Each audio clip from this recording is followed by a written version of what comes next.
Елате сутрешно да нарисуваме обици и сатири, които да светят в тъмното. Както винаги започваме с контурите от гладката страна на шринк пластмасата, не забравяме да ги направим огледални естествено.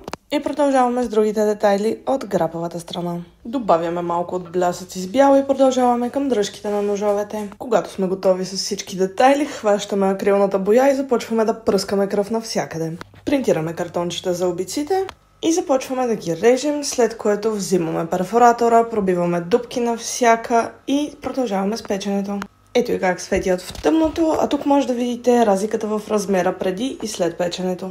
Сега вече минаваме на лакирането преди смолата, за да не се размазва маркера. Нека игнорираме рандъм цената на поставката ми и да продължим към смолата и монтирането на винтчета. Ето ги вече и напълно готови. Можете да ги поръчате на лично съобщение тук или в Instagram. Цената има 18 лева, а ето ги и светещи в тъмното. Кой от трите модела ви харесва най-много?